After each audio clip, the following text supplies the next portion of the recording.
Welcome back to rainbow classes. 9ാം ക്ലാസ്സിലെ ബയോളജിയിലെ ആദ്യത്തെ ചാപ്റ്ററിൻ്റെ 4ാമത്തെ പാർട്ടാണിത്.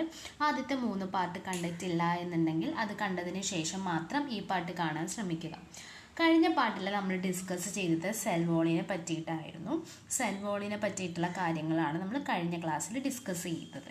ഇന്ന് നമ്മൾ ഡിസ്കസ് ചെയ്യാൻ പോകുന്നത് ന്യൂക്ലിയസിനെ പറ്റിയിട്ടാണ്. ന്യൂക്ലിയസിനെ പറ്റിയിട്ടുള്ള കാര്യങ്ങളാണ് നമ്മൾ എന്ത് ചെയ്യുന്നത് ഇന്ന് ഡിസ്കസ് ചെയ്യാനായിട്ട് പോകുന്നത്. Remember the temporary mount of onion be prepared. അതായത് ഒനിയനിൻ്റെ ഒരു കഷ്ണം എടുത്തിട്ട് നമ്മൾ ഒരു സ്ലൈഡ് പ്രിപ്പയർ ചെയ്തിട്ടുണ്ടായിരുന്നു ആദ്യത്തെ ഒരു ആക്ടിവിറ്റി ആയിട്ട്. ആ ആക്ടിവിറ്റിയിൽ നമ്മൾ അയഡിൻ സൊല്യൂഷനാണ് ഒഴിച്ചിട്ടുണ്ടായിരുന്നത്. അയഡിൻ സൊല്യൂഷൻ അതിനകത്ത് ഒഴിച്ചിട്ടുണ്ടായിരുന്നു. അതാണ് പറയുന്നത് we had put a iodine solution on the peel. Why, എന്തുകൊണ്ടാണെന്ന് ചോദിക്കുന്നുണ്ട്. What would be see if we tried observing the peel without putting the iodine solution. Iodine solution ഒഴിക്കാതെ നമ്മൾ ഈ എക്സ്പെരിമെൻറ്റ് കണ്ടക്ട് ചെയ്തിട്ടുണ്ടെങ്കിൽ എന്താണ് സംഭവിക്കുക എന്നാണ് ചോദ്യം. Try it and see what is the difference is. അത് അയഡിൻ സൊല്യൂഷൻ ഒഴിക്കാതെയും അയഡിൻ സൊല്യൂഷൻ ഒഴിച്ചും ഈ എക്സ്പെരിമെൻറ്റ് നടത്താനാണ് പറയുന്നത്. എന്താണ് കാണുന്നതെന്നാണ് ചോദിക്കുന്നത്. Further when we put iodine solution on the peel, did each cell get evenly colored? അതായത് അയഡിൻ സൊല്യൂഷൻ നമ്മൾ ഒഴിച്ച് നമ്മൾ എക്സ്പെരിമെൻറ്റ് കണ്ടക്ട് ചെയ്യുമ്പോൾ സെല്ലിൻ്റെ ഉള്ളിലുള്ള എല്ലാ കാര്യങ്ങൾക്കും ഒരേ കളർ തന്നെയായിരിക്കുമോ ലഭിക്കുക എന്നാണ് ചോദ്യം. ഓക്കെ, അത് നോക്കാം. According to the chemical composition different region of cell get colour differentially. അതായത് ഓരോ സെല്ലിൻ്റെ നമ്മുടെ സെല്ലിൻ്റെ ഉള്ളിലുള്ള ഓരോ റീജിയൻസ് ഉണ്ടാവും. ആ ഓരോ റീജിയനും കെമിക്കൽ കോമ്പോസിഷൻ എന്ന് പറയുന്നത് ഡിഫറെൻ്റ് ആയിരിക്കും കാണാനായിട്ട്. അങ്ങനെ ഓരോ റീജിയൻ്റെയും ഒരു സെല്ലിൻ്റെ ഉള്ളിലുള്ള ഓരോ റീജിയൻ്റെയും കെമിക്കൽ കോമ്പോസിഷൻ അനുസരിച്ച് അവർക്ക് കിട്ടുന്ന കളറും എന്തായിരിക്കും, ഡിഫറെൻ്റ് ആയിരിക്കും എന്നാണ് പറയുന്നത്. അതായത് നമ്മളിപ്പോൾ അയഡിൻ സൊല്യൂഷൻ ഒഴിച്ച് കഴിഞ്ഞ് കഴിഞ്ഞാൽ ആ അയഡിൻ സൊല്യൂഷൻ ഒഴിക്കുമ്പോൾ നമ്മുടെ സെല്ലിൻ്റെ ഉള്ളിലുള്ള എല്ലാ കാര്യങ്ങൾക്കും, അതായത് സെല്ലിൻ്റെ ഉള്ളിൽ ചില ഓർഗൻസ് ഒക്കെ ഉണ്ടെന്ന് നമ്മൾ പറഞ്ഞു, ആ സെല്ലിൻ്റെ ഉള്ളിലുള്ള എല്ലാ ഓർഗൻസിനും ഒരേ കളറായിരിക്കില്ല കിട്ടുക. എന്തുകൊണ്ടാണ്? അവരുടെ കെമിക്കൽ കോമ്പോസിഷൻ ഡിഫറെൻ്റ് ആയതുകൊണ്ട്. അവരുടെ കെമിക്കൽ കോമ്പോസിഷൻ ഡിഫറെൻ്റ് ആയതുകൊണ്ട് എല്ലാ സെല്ലിലുള്ള എല്ലാ കമ്പോണൻസിനും ഒരേ കളറായിരിക്കില്ല കിട്ടുക. അതാണ് ആ സെൻറ്റൻസിൽ പറഞ്ഞിരിക്കുന്നത്. Some region appear dark than other region. ചില റീജിയനിന് മറ്റുള്ള റീജിയനേക്കാളും കുറച്ചും കൂടി ഡാർക്ക് ആയിട്ടായിരിക്കും കാണുന്നുണ്ടാവുക. Apart from iodine solution we could also use safranin solution or methylene blue solution to strain the cells. ഈ അയഡിൻ കൂടാതെ നമുക്ക് ഉപയോഗിക്കാൻ പറ്റുന്ന വേറെ സൊല്യൂഷൻസ് ആണ് സഫാരിയൻ സൊല്യൂഷൻ അല്ലെങ്കിൽ മെത്തിലിൻ ബ്ലൂ സൊല്യൂഷൻ എന്ന് പറയുന്നതൊക്കെ നമുക്ക് സെല്ലിനെ സ്റ്റെയിൻ ചെയ്യാനായിട്ട്. സെല്ലിനെ സ്റ്റെയിൻ ചെയ്യാന്ന് വെച്ചാൽ സെല്ലിനെ ഒബ്സർവ് ചെയ്യാൻ വേണ്ടിയിട്ട് നമ്മൾ എന്ത് ചെയ്യുന്ന എന്തെങ്കിലും ഒരു സൊല്യൂഷൻ ഉപയോഗിക്കുന്നതിനെയാണ് സെല്ലിനെ സ്റ്റെയിൻ ചെയ്യാമെന്ന് വിളിക്കാം. അങ്ങനെ സ്റ്റെയിൻ ആയിട്ട് നമുക്ക് അയഡിൻ സൊല്യൂഷൻ മാത്രമല്ല സഫാരിയൻ സൊല്യൂഷനും അതേപോലെ തന്നെ മെത്തിലിൻ ബ്ലൂ ആയിട്ടുള്ള സൊല്യൂഷൻസും എന്ത് ചെയ്യാൻ പറ്റും, യൂസ് ചെയ്യാൻ പറ്റുമെന്നാണ് പറയുന്നത്. ഇനി നമുക്ക് എവിടേക്ക് പോകാം? ന്യൂക്ലിയസിനെ പറ്റിയിട്ടുള്ള കാര്യങ്ങളിലോട്ടേക്ക് പോകാം. Nucleus has a double layered covering called nuclear membrane. Nucleus നോക്കുകയാണെങ്കിൽ ഇപ്പോൾ ഇതൊരു സെല്ലാണ്. ഈ സെല്ലിൻ്റെ സെൻറ്ററിൽ എന്തുണ്ട്? സെൻറ്ററിലാണ് എന്ത് കാണുന്നത്? ന്യൂക്ലിയസ് കാണുന്നത്. ഇത് സെല്ലിൻ്റെ സെൻറ്ററിലാണ് ന്യൂക്ലിയസ് കാണുന്നത്. ന്യൂക്ലിയസ് എന്ന് പറയുന്നത് ഒരു ലെയർ അല്ല. ന്യൂക്ലിയസിന് എന്തുണ്ട്? 2 ലെയർ ഉണ്ട്. ഇതിൻ്റെ പുറത്തേക്കൂടെ ഒരു ലെയറും കൂടി ഉണ്ട്. ഓക്കെ, ഇപ്പോൾ ന്യൂക്ലിയസ് എന്ന് പറയുന്നത് എന്ത് ലെയറാണ്? ന്യൂക്ലിയസിന് എത്ര ലെയർ ഉണ്ടെന്ന് ചോദിച്ചു കഴിഞ്ഞാൽ ന്യൂക്ലിയസിന് 2 ലെയർ ഉണ്ട്, ഡബിൾ ലെയർ ഉണ്ട്. ന്യൂക്ലിയസിൻ്റെ ആ ലെയറിനെ നമ്മൾ വിളിക്കുന്ന പേരാണ് ന്യൂക്ലിയർ മെംബ്രെയിൻ. ന്യൂക്ലിയസിൻ്റെ ആ ലെയറിനെ വിളിക്കുന്ന, ന്യൂക്ലിയസിൻ്റെ മെംബ്രെയിനെ വിളിക്കുന്ന പേരാണ് എന്തെന്ന് പറയുന്നത്? Nuclear membrane. Nuclear membrane has pore which allow the transfer of material from inside the nucleus to its outside, that is to the cytoplasm. Okay, അതായത് ന്യൂക്ലിയർ മെംബ്രെയിൻ എന്ന് പറയുന്നത്, അതായത് ഇത് നമ്മുടെ സെല്ലാണ്. ഈ സെല്ലിൻ്റെ സെൻറ്റർ ഭാഗത്താണ് എന്ത് കാണുന്നത്? ന്യൂക്ലിയസ് കാണുന്നത്. ഇതാണ് ന്യൂക്ലിയസ് എന്ന് വിചാരിക്കാം. ന്യൂക്ലിയസ് എന്ന് പറയുന്നത് സെല്ലിൻ്റെ സെൻറ്റർ ഭാഗത്താണ്. ന്യൂക്ലിയസ് എന്ന് പറയുന്നത് എന്താണ്? Double layered സ്ട്രക്ചറാണ്. 2 ലെയർ ഉണ്ട് ന്യൂക്ലിയസിന്. ഇനി ഈ ന്യൂക്ലിയസിൻ്റെ പുറത്തെ സൈഡിൽ, അതായത് ന്യൂക്ലിയസിൻ്റെ പുറമേയുള്ള സൈഡിൽ കുറേ എന്ത് കാണുന്നുണ്ട്? ഓട്ടകൾ കാണുന്നുണ്ട്. ഇങ്ങനെ കുറേ ഓട്ടകൾ കാണാം. കണ്ടോ? ഇങ്ങനെ ചെറിയ ചെറിയ ഓട്ടകൾ കണ്ടോ? അത് പുറമെ 2 ലെയർ ഉണ്ടെന്ന് പറഞ്ഞത് ഉള്ളിലത്തെ ലെയറിലും കാണപ്പെടും, പുറത്തെ ലെയറിലും എന്തുണ്ട്? ഇത് കാണുന്നുണ്ട്. നോക്കി കാണിച്ചു തരാം. ഇങ്ങനെ ഓട്ടകൾ, ഇങ്ങനെ ചെറിയ ചെറിയ ഓട്ടകൾ കാണുന്നുണ്ട്. ഈ ഓട്ടകളിലൂടെയാണ് ന്യൂക്ലിയസിൻ്റെ ഉള്ളിൽ നിന്നും കാര്യങ്ങൾ എന്ത് ചെയ്യുന്നുണ്ട്? സെല്ലിൻ്റെ പുറത്തോട്ടേക്ക് എത്തുന്നത്. ഈ സെല്ലിൻ്റെ പുറത്തേന്ന് പറയുന്നത് സൈറ്റോപ്ലാസമാണ്. ആ സൈറ്റോപ്ലാസത്തിനെ പറ്റിയിട്ട് നമുക്ക് പഠിക്കാനുണ്ട്. അപ്പോൾ ഈ എന്തെന്നാ ന്യൂക്ലിയർ മെംബ്രെയിനിൽ എന്തുണ്ടാകും? പോറെന്ന് വെച്ച് കഴിഞ്ഞാൽ എന്താ? ഓട്ടകൾ ഉണ്ടാകും. ഈ ഓട്ടകളിലൂടെയാണ് എന്ത് ചെയ്യുന്നത്? ന്യൂക്ലിയസിൻ്റെ ഉള്ളിൽ നിന്നും മെറ്റീരിയൽസ് എന്ത് ചെയ്യുന്നത്? ന്യൂക്ലിയസിൻ്റെ പുറത്തോട്ടേക്ക് എത്തുന്നത് എന്ന് പറയുന്നത്. ന്യൂക്ലിയസിൻ്റെ പുറമേ എന്ന് പറയുമ്പോൾ സൈറ്റോപ്ലാസത്തിലോട്ടേക്ക് എത്തുന്നത് എന്നാണ് പറയുന്നത്. The nucleus containing chromosome. Okay, ഇനി ന്യൂക്ലിയസിൻ്റെ ഉള്ളിൽ എന്തൊക്കെയാണുള്ളത്? ന്യൂക്ലിയസിൻ്റെ ഉള്ളിൽ എന്താണുള്ളതെന്ന് നമുക്ക് പഠിക്കണം. ന്യൂക്ലിയസിൻ്റെ ഉള്ളിൽ എന്തുണ്ട്? ക്രോമസോംസ് ഉണ്ട്. ന്യൂക്ലിയസിൻ്റെ ഉള്ളിൽ എന്തുണ്ട്? ക്രോമസോംസ് ഉണ്ട്. Which are visible as a rod shaped structures only when the cell is about to divide. അതായത് ഈ ക്രോമസോംസ് റോഡ് പോലെയുള്ള ഷേപ്പിലാണ് കാണുന്നത്. എങ്ങനെയാ? സെൽസ് ഡിവൈഡ് ചെയ്യുന്ന ഘട്ടത്തിൽ മാത്രമാണ് ഇവരെങ്ങനെ കാണുന്നത്? റോഡ് ലൈക്ക് സ്ട്രക്ചറിൽ കാണുന്നത്. അപ്പോൾ ന്യൂക്ലിയസിൻ്റെ ഉള്ളിൽ എന്തുണ്ട്? ക്രോമസോംസ് ഉണ്ട്. ഈ ക്രോമസോംസ്, ന്യൂക്ലിയസിൻ്റെ ഉള്ളിൽ കാണുന്ന ക്രോമസോംസ് റോഡ് പോലെയുള്ള ഒരു ഷേപ്പിലാണ് ഇവർ ഡിവൈഡ് ചെയ്യുന്ന സമയത്ത് എന്ത് ചെയ്യുന്നത്? ക്രോമസോംസ് കാണുന്നത്. Chromosomes containing information for inheritance of characters from parents to next generation in the form of DNA molecules. അതായത് ഈ ക്രോമസോംസിൻ ഇപ്പോൾ ഇതൊരു ക്രോമസോമാണെന്ന് വിചാരിക്കുക. ഏകദേശം ക്രോമസോംസ് ഇങ്ങനെയായിരിക്കും ഇരിക്കാനുണ്ടാവുക. ഈ ക്രോമസോംസ് എന്ന് പറയുന്നത് കുറേ നമ്മുടെ നൂലില്ലേ, ആ നൂലുകൾ കുറേ യോജിച്ച് ചേർന്നാണ് ഒരു ക്രോമസോംസ് ഉണ്ടാവുക. ഇങ്ങനെ ചെറിയ ചെറിയ നൂലുകൾ കൂടിച്ചേർന്നിട്ടാണ് എന്തുണ്ടായിട്ടുള്ളത്? ക്രോമസോംസ് ഉണ്ടായിട്ടുള്ളത്. ഇങ്ങനെ ചെറിയ ചെറിയ നൂലുകൾ കൂടിച്ചേർന്നിട്ടാണ് ക്രോമസോംസ് ഉണ്ടാക്കിയിരിക്കുന്നത്. ഇതിലെ ഒരു ഇഴ നമ്മൾ സെപ്പറേറ്റ് ചെയ്ത് കഴിഞ്ഞ് കഴിഞ്ഞാൽ നമുക്ക് കാണാൻ പറ്റുന്നത് ഇങ്ങനെ ഒരു സ്ട്രക്ചറാണ്. ഈ സ്ട്രക്ചറിനെ നമ്മൾ വിളിക്കുന്ന പേരാണ് DNA എന്ന് വിളിക്കുക. അപ്പം ക്രോമസോംസിലെ ഒരു ഭാഗത്തിനെ നമ്മൾ വിളിക്കുന്ന പേരാണ് DNA. ആ DNAയുടെ ഫോമിലാണ് എന്ത് ചെയ്യുന്നത്? മാതാപിതാക്കളിൽ നിന്നും കുട്ടികളിലോട്ടേക്ക്, അച്ഛനിൽ നിന്നും അമ്മയിലോട്ടേക്ക് പാരമ്പര്യം. അതായത് നമുക്കറിയാം, ഇപ്പോൾ അച്ഛനെ പോലെയുള്ള മുടിയായിരിക്കും ചിലപ്പോൾ മക്കൾക്ക് കിട്ടുന്നുണ്ടാവുക അല്ലേ.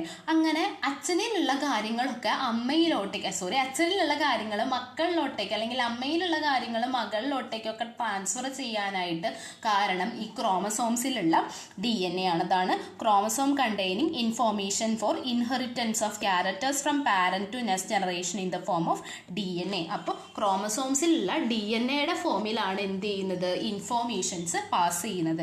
ഇനി DNAയുടെ ഫുൾ ഫോം പഠിച്ചു വെക്കണം, ഇമ്പോർട്ടൻ്റ് ആണ്. ഡിയോക്സി റൈബോ ന്യൂക്ലിക് ആസിഡ് എന്നാണ് DNAയുടെ ഫുൾ ഫോം. ഇനി chromosomes are composed of DNA and proteins. ഇനി ക്രോമസോംസ് എന്തുകൊണ്ടാണ് ഉണ്ടാക്കിയിരിക്കുന്നത് നോക്കാം. DNA കൊണ്ടും അതേപോലെ തന്നെ പ്രോട്ടീൻ കൊണ്ടുമാണ് എന്തുണ്ടാക്കിയിട്ടുള്ളത്? ക്രോമസോംസ് ഉണ്ടാക്കിയിട്ടുള്ളത്. DNA molecules containing information necessary for constructing and organising cells. DNA മോളിക്യൂൾസിൽ എന്തുണ്ട്? അപ്പോൾ ക്രോമസോംസ് ഉണ്ടാക്കിയിരിക്കുന്നത് DNA കൊണ്ടും പ്രോട്ടീൻ കൊണ്ടാണെന്ന് ഓർത്ത് വയ്ക്കണം. ഈ DNA മോളിക്യൂൾസിൽ എന്തുണ്ട്? ഒരു സെല്ലിനെ ഉണ്ടാക്കാനും കൺസ്ട്രക്ട് ചെയ്യാന്ന് വെച്ച് കഴിഞ്ഞാൽ നിർമ്മിക്കാനും അതേപോലെ തന്നെ സെല്ല് ഓർഗനൈസ് ചെയ്യാനും വേണ്ടിയിട്ടുള്ള ഇൻഫോർമേഷൻസ് എന്തിലുണ്ട്? DNA മോളിക്യൂളിലുണ്ട്. ഓക്കെ ആണല്ലോ. Functional segment of DNA are called genes. ഇനി ഒരു DNAയുടെ, അതായത് എന്താണ് ജീൻ എന്ന് നമുക്ക് പഠിക്കാനുണ്ട്. ജീൻ എന്ന് വെച്ച് കഴിഞ്ഞ് കഴിഞ്ഞാൽ നമുക്കറിയാം ഇതെന്താണ്, ക്രോമസോംസ് ആണ്. ഈ ക്രോമസോംസ് ഉണ്ടാക്കിയിരിക്കുന്നത് എന്തുകൊണ്ടാണ്? ഒരുപാട് ചെറിയ നൂല് പോലത്തെയുള്ള ഒരു സ്ട്രക്ചേഴ്സ് കൊണ്ടാണ് എന്തുണ്ടാക്കിയിരിക്കുന്നത്, ഈ ക്രോമസോംസ് ഉണ്ടാക്കിയിരിക്കുന്നത്. ഇങ്ങനെ നൂല് പോലെയുള്ള ഒരുപാട് സ്ട്രക്ചേഴ്സ് കൂട്ടി വെച്ചിട്ടാണ് എന്തുണ്ടാക്കിയിരിക്കുന്നത്, ക്രോമസോംസ് ഉണ്ടാക്കിയിരിക്കുന്നത്. ഒരു ക്രോമസോംസിലെ ഒരു സെഗ്മെന്റിനെ, അതായത് ഒരു നൂലിനെ നമ്മൾ വിളിക്കുന്ന പേരാണ് DNA എന്ന് വിളിക്കും. ഒരു ഇഴനെ നമ്മൾ DNA എന്ന് വിളിക്കും. DNA ഏകദേശം ഇരിക്കുന്നത് എങ്ങനെയായിരിക്കും? ഇങ്ങനെയായിരിക്കും DNA ഇരിക്കുന്നുണ്ടാവുക. എങ്ങനെ? ഒരു മിനിറ്റ്. ഇങ്ങനെയായിരിക്കും DNA ഇരിക്കുന്നുണ്ടാവുക. ഈ DNAയിലെ ചെറിയ ഒരു ഭാഗത്തിന്, അതായത് DNAയിൽ ഇപ്പോൾ നോക്കിക്കഴിഞ്ഞ് കഴിഞ്ഞാൽ ഇവിടം തൊട്ട് ഇവിടം വരെയുള്ള ഒരു ഭാഗം ഉണ്ടെന്ന് വിചാരിക്കുക. ആ ഒരു ചെറിയ ഒരു ഭാഗത്തിനെ നമ്മൾ വിളിക്കുന്ന പേരാണ് എന്തെന്ന് പറയുന്നത്, ജീൻ എന്ന് വിളിക്കുന്നത്. അപ്പോൾ ജീൻ എന്താണെന്ന് ചോദിച്ചു കഴിഞ്ഞ് കഴിഞ്ഞാൽ DNA എന്താണെന്ന് ചോദിച്ചു കഴിഞ്ഞാൽ ജീൻ എന്താണെന്ന് ചോദിച്ചു കഴിഞ്ഞ് കഴിഞ്ഞാൽ functional segment of DNA are called genes. ഒരു DNAയുടെ ഫങ്ഷണൽ സെഗ്മെന്റിനെ നമ്മൾ വിളിക്കുന്ന പേരാണ് എന്തെന്ന് പറയണത്, ജീൻ എന്ന് പറയുന്നത്. ഇതാണ് ഇപ്പോൾ ഇതൊരു എന്തായിട്ട് എടുക്കുകയാണ്, ഒരു DNA ആയിട്ട് എടുക്കുകയാണെങ്കിൽ ആ DNAയിലെ ചെറിയൊരു ഭാഗമാണ് എന്തെന്ന് പറയുന്നത്, ജീൻ എന്ന് പറയുന്നത്. അപ്പോൾ അത് മനസ്സിലായെന്ന് തോന്നുന്നു. ഇനി നമുക്ക് അടുത്ത ഭാഗത്തിലോട്ടേക്ക് പോകാം. In a cell which is not dividing, the DNA is present as part of chromosome material. ഒരു സെല്ലിൻ്റെ ഉള്ളിൽ ഈ ജീൻ എന്ന് പറയുന്നത് ഡിവൈഡ് ചെയ്യുന്നില്ല. This DNA is present as the part of chromatin material. ഒരു ക്രോമാറ്റിൻ മെറ്റീരിയലിൻ്റെ പാർട്ടായിട്ട് മാത്രമാണ് എന്ത് ചെയ്യുന്നത്, കാണുന്നത്. The chromatin material is visible as entangled mass of threads like structures. Whenever the cells is about to divide, chromatin material get organized to chromosomes. അതായത് ഇപ്പോൾ ഇതൊരു സെല്ലാന്ന് വിചാരിക്കുക. ഈ സെല്ലിൻ്റെ സെൻറ്ററിൽ എന്തുണ്ട്, ന്യൂക്ലിയസ് ഉണ്ടല്ലോ. അത് സെല്ലിൻ്റെ സെൻറ്ററിൽ കാണുന്ന ന്യൂക്ലിയസ് ആണെന്ന് വിചാരിക്കാം.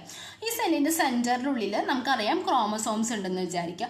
ഈ ക്രോമസോംസ് ഡിവൈഡ് ചെയ്യുന്നില്ല എന്ന് വിചാരിക്കുക. ഡിവൈഡ് ചെയ്യാത്ത സമയത്ത് എന്താണ് സംഭവിക്കുക, ഇതിങ്ങനെ ചെറിയ ത്രെഡ് പോലത്തെയുള്ള സ്ട്രക്ചേഴ്സ് ആയിട്ടാണ് കിടക്കുക.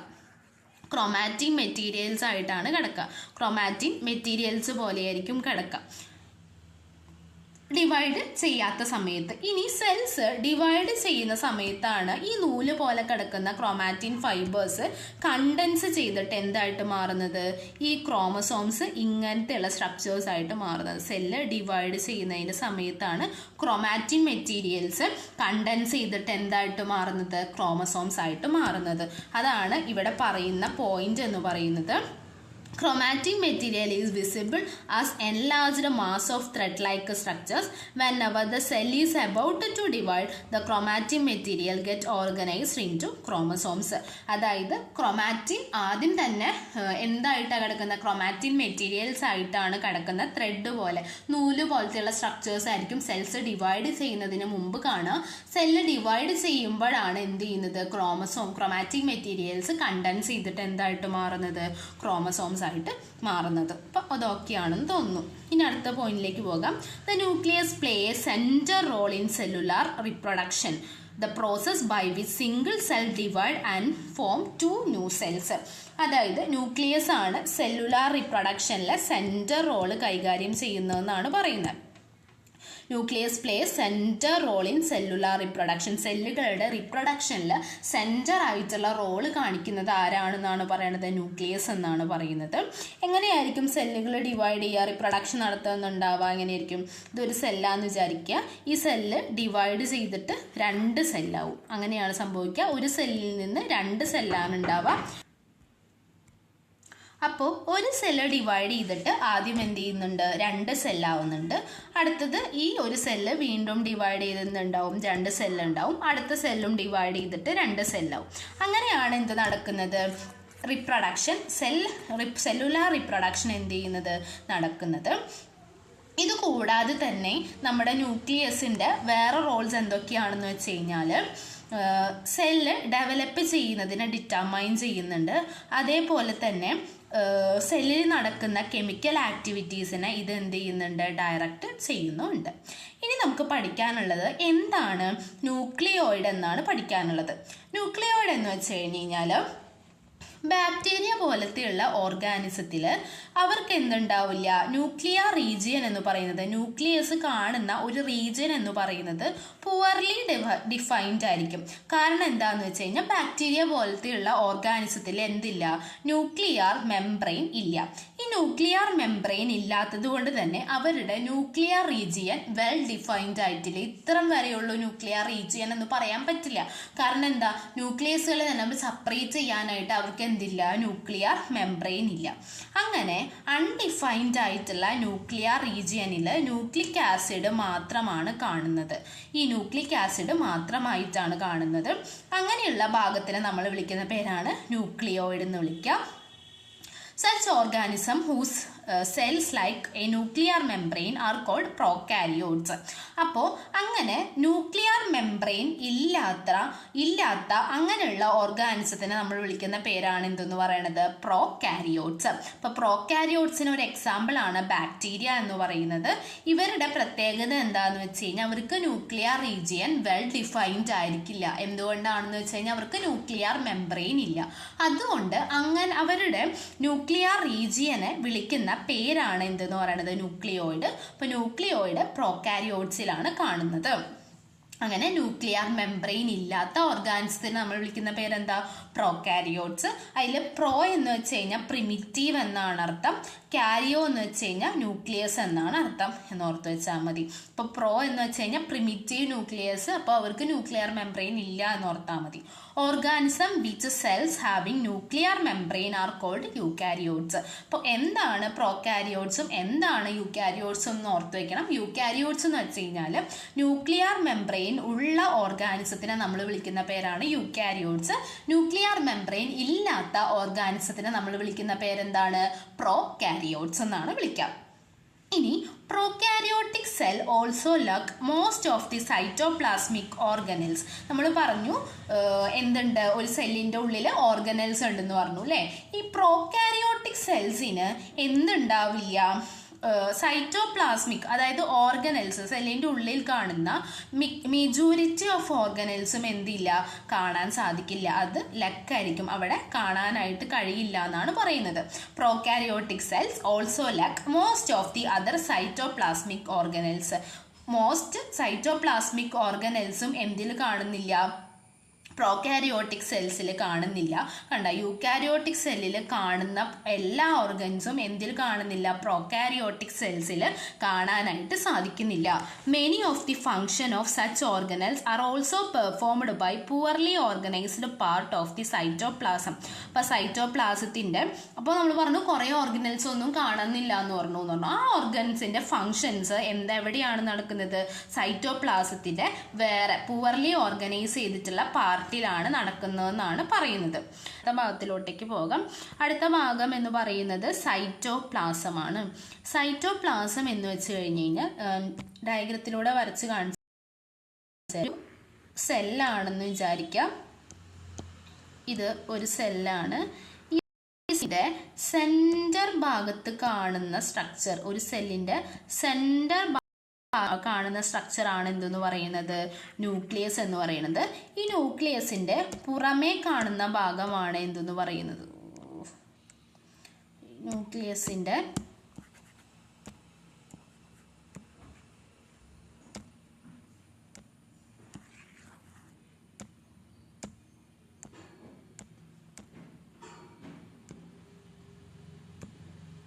ഈ ന്യൂക്ലിയസിൻ്റെ പുറമേ കാണുന്ന ഈ ഒരു ഭാഗത്തിനെയാണ് നമ്മൾ എന്തെന്ന് വിളിക്കുക, സൈറ്റോപ്ലാസം. ഈ ഓറഞ്ച് കളറിൽ കാണുന്നതാണ് സൈറ്റോപ്ലാസം എന്ന് വെച്ച് കഴിഞ്ഞാൽ. ഓക്കെ ആണല്ലോ, അതാണ് ഇവിടെ പറയുന്നത്. When we look at the temporary mounts of onion peel as well as human cheek cell we see large region of cells enclosed by plasma membrane. അതായത് നമ്മൾ ഒനിയൻ പീലിൻ്റെയോ അല്ലെങ്കിൽ ഹ്യൂമൻ യോ സ്ലൈഡ് പ്രിപ്പയർ ചെയ്ത് നമ്മൾ മൈക്രോസ്കോപ്പിലൂടെ നോക്കിക്കഴിഞ്ഞാൽ നമുക്ക് കാണാൻ പറ്റും, അവിടെ ഒരു വലിയ റീജിയൻ പ്ലാസ്മ മെംബ്രെയിൻ എൻക്ലോസ് ചെയ്ത് കാണാൻ പറ്റും. ഈ റീജിയനെ വിളിക്കുന്ന പേരാണ്, this region take up very little stain. അതായത് ഈ റീജിയൻ എന്ന് പറയുന്നത് വളരെ കുറച്ച് സ്റ്റെയിൻ മാത്രമാണ് എന്ത് ചെയ്യാൻ പറ്റുള്ളൂ, കാണാനായിട്ട് പറ്റുള്ളൂ. അതുകൊണ്ട് ഇതിനെ നമ്മൾ വിളിക്കുന്ന, ഈ റീജിയനെ നമ്മൾ വിളിക്കുന്ന പേരാണ് എന്തെന്ന് പറയുന്നത്, സൈറ്റോപ്ലാസം എന്ന് വിളിക്കുന്നത്. Cytoplasm is a fluid content inside the plasma membrane. Plasma മെംബ്രെയിൻ്റെ ഉള്ളിലെ ഫ്ലൂയിഡ് കണ്ടന്റ് ആയിട്ടുള്ള ഒരു ഭാഗത്തിനെയാണ് നമ്മൾ എന്ന് വിളിക്കുക, സൈറ്റോപ്ലാസം എന്ന് വിളിക്കുക. അപ്പോൾ സൈറ്റോപ്ലാസം എന്ന് പറയുന്നത് പ്ലാസ്മ മെംബ്രെയിൻ്റെ ഉള്ളിലുള്ള ഫ്ലൂയിഡ് കണ്ടന്റിനെ വിളിക്കുന്ന പേരാണ് എന്തെന്ന് പറയുന്നത്, സൈറ്റോപ്ലാസം എന്ന് വിളിക്കുക. It's also containing many specialized cell organelles. Each of these organelles perform a specific function for the cells. ഈ നമ്മുടെ ഇതിൻ്റെ ഉള്ളിൽ, സൈറ്റോപ്ലാസത്തിൻ്റെ ഉള്ളിൽ സെൽ ഓർഗനൽസ് കാണുന്നുണ്ട്. ഈ ഓരോ സെൽ ഓർഗനൽസും ഓരോരോ ഫങ്ഷൻസ് ആയിരിക്കും എന്ത് ചെയ്യുന്നത്, പെർഫോം ചെയ്യുന്നത്. ഓരോ സെൽ എടുക്കുകയാണെങ്കിൽ ആ സെല്ലിൻ്റെ ഉള്ളിലുള്ള സൈറ്റോപ്ലാസത്തിലും ഓരോരോ സെൽ ഓർഗനൽസ് ആയിരിക്കും ഉണ്ടാകുക. ഈ ഓരോ സെൽ ഓർഗനൽസും ഒരു സ്പെസിഫിക് ഫങ്ഷൻ ആയിരിക്കും എന്ത് ചെയ്യുന്നുണ്ടാവുക, പെർഫോം ചെയ്യുന്നുണ്ടാവുക. Cell organelles are enclosed by membrane. ഇനി ഈ സെൽ ഓർഗനൽസും എന്ത് കാണുന്നുണ്ട്, നമ്മുടെ ന്യൂക്ലിയസിന് ചുറ്റും ന്യൂക്ലിയർ മെംബ്രെയിൻ കണ്ട പോലെ തന്നെ ഇനി സെല്ലിൻ്റെ ചുറ്റും എന്ത് കാണുന്നുണ്ട്, മെംബ്രെയിൻ കാണുന്നുണ്ട്. In prokaryote, beside the absence of definite nuclear region, the membrane bound cell organelles are also absent. നമ്മൾ പറഞ്ഞിട്ടുണ്ടായിരുന്നു പ്രോകാരിയോട്സിൽ എന്തില്ല, ഡിഫൈൻഡ് ആയിട്ടുള്ള ന്യൂക്ലിയർ റീജിയൻ ഇല്ല. അതായത് ന്യൂക്ലിയസിന് എന്തില്ല, മെംബ്രെയിൻ ഇല്ല. അതുകൊണ്ട് നമ്മൾ ക്ലിയർ കട്ടായിട്ടുള്ള ഒരു ന്യൂക്ലിയർ റീജിയൻ ഇല്ലാത്തത് കൊണ്ട് നമ്മൾ പ്രോകാരിയോട്സിൻ്റെ ന്യൂക്ലിയസിനെ നമ്മൾ ന്യൂക്ലിയോയിഡ് എന്നാണ് വിളിച്ചത്. അപ്പോൾ ന്യൂക്ലിയസിന് കറക്റ്റായിട്ടുള്ള ഒരു ന്യൂക്ലിയർ മെംബ്രെയിൻ ഇല്ലാത്തത് കൊണ്ട് തന്നെ മെംബ്രെയിൻ ബൗണ്ട് ആയിട്ടുള്ള ഓർഗനൽസും ആരിൽ കാണുന്നില്ല, ഈ പ്രോകാരിയോട്സിൽ കാണുന്നില്ല എന്നാണ് പറയുന്നത്. The membrane bound cell organelles are also absent. On the other hand, eukaryotic cell have nuclear membrane as well as membrane enclosed organelles. എന്ന് വെച്ച് കഴിഞ്ഞാൽ പക്ഷെ അപ്പോൾ യൂക്യാരിയോട്സിൽ എന്തായിരിക്കും, യൂക്യാരിയോട്സിൽ ന്യൂക്ലിയർ മെംബ്രെയിൻ ഉണ്ടാകും. അതേപോലെ തന്നെ മെംബ്രെയിൻ എൻക്ലോസ് ചെയ്തിട്ടുള്ള എന്തും ഉണ്ടാകും, ഓർഗനൽസും ഉണ്ടാകും എന്നാണ് പറയുന്നത്. The significance of membrane can be illustrated with an example of virus. ഒരു വൈറസിൻ്റെ എക്സാമ്പിൾ വെച്ചിട്ട് നമുക്ക് മെംബ്രെയിൻ്റെ ഇമ്പോർട്ടൻറ്റ് കണ്ടുപിടിക്കാമെന്നാണ് പറയുന്നത്. Virus lack any membrane and hence do not show characteristics of life until they enter a living body and use its cell machinery to multiply. അതായത് വൈറസിന് എന്തില്ല, മെംബ്രെയിൻസ് ഒന്നുമില്ല. വൈറസിന് മെംബ്രെയിൻസ് ഒന്നും കാണുന്നില്ല. അതുകൊണ്ട് തന്നെ അവർക്ക് ജീവനുള്ളതിൻ്റെ ക്യാരക്ടറിസ്റ്റിക്സ് ഒന്നും എന്ത് കാണിക്കുന്നില്ല, വൈറസ് കാണിക്കുന്നില്ല. വൈറസ് ഒരു ജീവനുള്ള ബോഡിയിൽ എൻറ്റർ ചെയ്താൽ മാത്രമാണ് എന്ത് ചെയ്യുന്നുള്ളത്, വൈറസിന് പ്രവർത്തിക്കാനായിട്ട് പറ്റുള്ളൂ. അവർ ഒറ്റയ്ക്ക് ഇരിക്കുകയാണെങ്കിൽ വൈറസിന് ജീവനില്ല. അവർ ജീവനുള്ള ഒരു ബോഡിയിൽ കയറിയാൽ മാത്രമാണ് എന്ത്, വൈറസിന് ജീവനുള്ളത്. അപ്പോൾ ജീവനുള്ളൊരു ബോഡിയിൽ കയറിക്കഴിഞ്ഞാൽ ആ ജീവനുള്ള ബോഡിയുടെ സെൽ മെഷീനറി ഉപയോഗിച്ചിട്ട് എന്ത് ചെയ്യും, അവർ മൾട്ടിപ്ലൈ ചെയ്യാണ് ഉണ്ടാവുന്നത്. ഓക്കെ ആണല്ലോ. അപ്പോൾ അത് ഓക്കെ ആണെന്ന് തോന്നുന്നു. നമുക്ക് അടുത്ത ഒരു ഭാഗത്തോട്ടേക്ക് പോകാം. അപ്പോൾ നമ്മൾ സൈറ്റോപ്ലാസത്തിനൊക്കെ പറ്റി പഠിച്ചു. ഇനി നമുക്ക് പഠിക്കാനുള്ളത് സെൽ ഓർഗനൽസിനെ പറ്റിയിട്ടാണ്. എന്താണ് സെൽ ഓർഗനൽ? സെൽ ഓർഗനൽസിനെ പറ്റി, ഓരോ സെൽ ഓർഗനൽസിനെ പറ്റിയിട്ട് നമുക്ക് അടുത്ത ക്ലാസ്സിൽ ഡിസ്കസ് ചെയ്യാം. ഇന്ന് സെൽ ഓർഗനൽസിനെ പറ്റിയിട്ട് ഒരു ചെറിയ ഒരു ഇൻട്രൊഡക്ഷൻ മാത്രം പറഞ്ഞു വയ്ക്കുന്നുള്ളൂ. എന്താണ് cell organelles? Every cell has a membrane around it to keep its own content separate from external environment. എല്ലാ സെല്ലിനും എന്തുണ്ടാകും, ഒരു മെംബ്രെയിൻ ഉണ്ടാകും അതിന് ചുറ്റും. എന്തിനു വേണ്ടിയിട്ടാണ് ഈ മെംബ്രെയിൻ ഉള്ളത്? അതിൻ്റെ ഉള്ളിലുള്ള, ആ സെല്ലിൻ്റെ ഉള്ളിലുള്ള കണ്ടന്റ് എക്സ്റ്റേണൽ എൻവയോൺമെൻറ്റിൽ നിന്ന് സെപ്പറേറ്റ് ചെയ്യാൻ വേണ്ടിയിട്ടാണ് എന്തുള്ളത്, ഈ സെൽ ഓർഗനൽസിൽ ഈ എന്തുള്ളത്, സെൽ മെംബ്രെയിൻ ഉള്ളത്. എന്തിനു വേണ്ടിയിട്ടാണ് ഈ മെംബ്രെയിൻ ഉള്ളത്? എല്ലാ സെല്ലിലും മെംബ്രെയിൻ ഉണ്ട് അതിന് ചുറ്റും. എന്തിനു വേണ്ടിയിട്ടാണ് ഈ മെംബ്രെയിൻ? ആ സെല്ലിൻ്റെ ഉള്ളിലുള്ള കണ്ടന്റ് പുറമേയുള്ള എൻവയോൺമെൻറ്റിൽ നിന്നും എന്ത് ചെയ്യാനായിട്ട്, സെപ്പറേറ്റ് ചെയ്യാൻ വേണ്ടിയിട്ടാണ് എന്തുള്ളത്, ഈ മെംബ്രെയിൻ ഉള്ളത്. Large and complex cells including cell from multi cellular organisms need a lot of chemical activity to support their complicated structure and functions. നമ്മൾക്ക് വലിയ അതേപോലെ തന്നെ കോംപ്ലക്സ് ആയിട്ടുള്ള സെൽസ്, അതായത് നമ്മുടെ മൾട്ടി സെല്ലുലാർ ഓർഗാനിസംസ് ഒക്കെ നോക്കിക്കഴിഞ്ഞാൽ അവരിൽ എന്തുണ്ട്, ഒന്നിൽ കൂടുതലായിട്ടുള്ള സെൽസ് ഉണ്ട്. അപ്പോൾ ഒന്നിൽ കൂടുതൽ സെൽസിൽ ഈ ഓരോ സെല്ലിലും എന്ത് ചെയ്യുന്നുണ്ട്, കുറേ കെമിക്കൽ ആക്ടിവിറ്റീസ് നടക്കുന്നുണ്ട് അല്ലേ. ഒന്നിൽ കൂടുതൽ സെല്ലുള്ളതോട് തന്നെ ഓരോ സെല്ലിലും ഒന്നിൽ കൂടുതലായിട്ടുള്ള എന്ത് നടക്കുന്നുണ്ട്, കെമിക്കൽ ആക്ടിവിറ്റീസ് നടത്തുന്നുണ്ട്. അപ്പോൾ ഈ കെമിക്കൽ ആക്ടിവിറ്റീസിനൊക്കെ സപ്പോർട്ട് ചെയ്യാനായിട്ട് എന്ത് വേണം, സെൽ ഓർഗനൽസ് വേണം അല്ലേ. അതിനു വേണ്ടിയിട്ടാണ് നമ്മുടെ ശരീരത്തിൽ എന്തുള്ളത്, ഈ സെല്ലിൻ്റെ ഉള്ളിൽ സെൽ ഓർഗനൽസ് ഉള്ളതെന്നാണ് പറയണത്. To keep these activities of different kind separate from each other, this cells use membrane bound little structures within themself. അങ്ങനെയുള്ള ഈ മെംബ്രെയിൻ ബൗണ്ട് ആയിട്ടുള്ള, അതായത് നമ്മുടെ സെല്ലിൻ്റെ ഉള്ളിൽ നടക്കുന്ന ആക്ടിവിറ്റീസിനെ ഹെൽപ്പ് ചെയ്യാൻ വേണ്ടിയിട്ട് ഉള്ള മെംബ്രെയിൻ ബൗണ്ട് ആയിട്ടുള്ള ചെറിയ ചെറിയ സ്ട്രക്ചേഴ്സിനെ നമ്മൾ വിളിക്കുന്ന പേരാണ് എന്തെന്ന് പറയുന്നത് ഓർഗനൽസ് എന്ന് പറയുന്നത്. This is one of the features of the eukaryotic cell that are distinguish them from prokaryotic cells. അതായത് യൂക്കാരിയോട്ടിക് സെൽസിനെ പ്രോക്യാരിയോട്ടിക് സെല്ലിൽ നിന്ന് ഡിഫറെൻ്റ് ആക്കുന്ന ഒരേ ഒരു സ്ട്രക്ചറാണ് മെംബ്രെയിൻ ബൗണ്ട് ആയിട്ടുള്ള സ്ട്രക്ചർ ഓർഗനൽസ് എന്തിലുണ്ട് എന്നുള്ളത്, സെല്ലിൻ്റെ ഉള്ളിലുള്ളത് എന്നുള്ളത്. Some of these organelles are visible only with an electron microscope. ചില ഓർഗനൽസിലെ നമുക്ക് ഇലക്ട്രോൺ മൈക്രോസ്കോപ്പ് വെച്ച് നോക്കിക്കഴിഞ്ഞാൽ മാത്രമാണ് എന്ത് ചെയ്യുന്നത്, വിസിബിൾ ആവുന്നതെന്നാണ് പറയുന്നത്. We have talked about the nucleus in an previous section. Some important examples of cell organelles which we will discuss now are. ഇനി നമ്മൾ ഇവിടെ ഡിസ്കസ് ചെയ്യുന്ന ചില ഓർഗനൽസിനെ പറ്റിയിട്ടാണ് പറയുന്നത്. ഏതൊക്കെ ഓർഗനൽസിനെ പറ്റിയിട്ടാണ് നമ്മൾ ഡിസ്കസ് ചെയ്യുന്നതെന്ന് ചോദിച്ചു കഴിഞ്ഞാൽ എൻഡോപ്ലാസ്മിക് റെറ്റിക്കുലത്തിനെ പറ്റി, ഗോൾഗി അപ്പാരറ്റസിനെ പറ്റി, ലൈസോസൈം, മൈറ്റോകോൺട്രിയ, പ്ലാസ്റ്റിഡ്സ്, ഇങ്ങനെയുള്ള കാര്യങ്ങളെ പറ്റിയിട്ടാണ് നമ്മൾ എന്ത് ചെയ്യുന്നത്, ഇന്ന് ഡിസ്കസ് ചെയ്യാൻ പോകുന്നത്. They are important because they carry out some very crucial functions in cell. നമ്മുടെ സെല്ലിലുള്ള വളരെ ക്രൂഷ്യൽ ആയിട്ടുള്ള ഫങ്ഷൻസ് ഇവർ കണ്ടക്ട് ചെയ്യുന്നുണ്ടെന്നാണ് പറയുന്നത്. അപ്പോൾ ഈ ഓർഗനൽസിനെ പറ്റിയിട്ട് നമുക്ക് എന്ത് ചെയ്യാം, അടുത്ത ക്ലാസ്സുകളിലൊക്കെ ആയിട്ട് ഡിസ്കസ് ചെയ്യാവുന്നതാണ്. ഇവിടെ നമുക്ക് എൻഡോപ്ലാസ്മിക് റെറ്റിക്കുലത്തിനെ പറ്റിയിട്ട്, അതേപോലെ തന്നെ ഗോൾഗി അപ്പാരറ്റസ്, ലൈസോസംസിനൊക്കെ പറ്റിയിട്ട് പഠിക്കാനുണ്ട്. അത് നമുക്ക് അടുത്ത ക്ലാസ്സിൽ നോക്കാം. And thank you.